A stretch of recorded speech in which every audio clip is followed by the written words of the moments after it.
Hi everyone, I'm currently in Sweden where almost 70% of the country is forest. Now, we definitely don't have that much protected in the United States, but something really critical is happening in the US right now while I've been abroad, and that is the potential rollback of the Roadless Rule. Now, the Roadless Rule was enacted in 2001 to protect critical habitat from logging, from oil and gas, and other sort of resource extractions that could be happening on our public lands.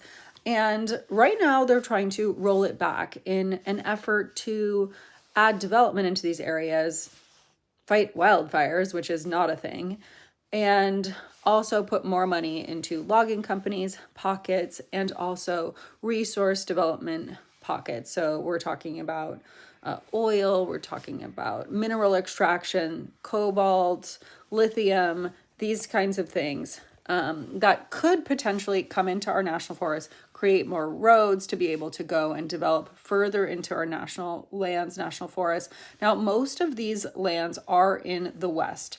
We're talking about California, Nevada, New Mexico, Washington State, Oregon, Idaho, and Colorado are exempt because they actually have additional rules in their state constitutions that are different than all these other states. Alaska is also going to be under threat if this is rolled back. Specific areas that are really critical to wildlife are places like the Tongass National Forest, which I've been many times.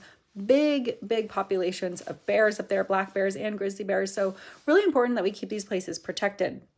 I'm going to drop a link in the comments because we have 2 weeks left where you can actually make public comment against the rolling back of this ruling. Now, according to some polls, there are only about 16% of Americans that are actually for rolling this back. So it seems pretty ridiculous that they're already so far along with making this a reality.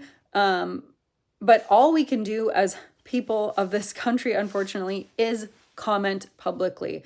It may not work, but all we can do is try. So if you want to protect our public lands, you want to protect critical habitat from having roads built and development go further into these wilderness areas, please put a comment on this regulation site, which is dropped down below. It only takes you a minute. It's super quick, and it could be super valuable to protecting our forests for future generations. You know, adding roads into these areas not only breaks up ecosystems, but can affect animals very negatively. So if you use our public lands in any way, please comment down below.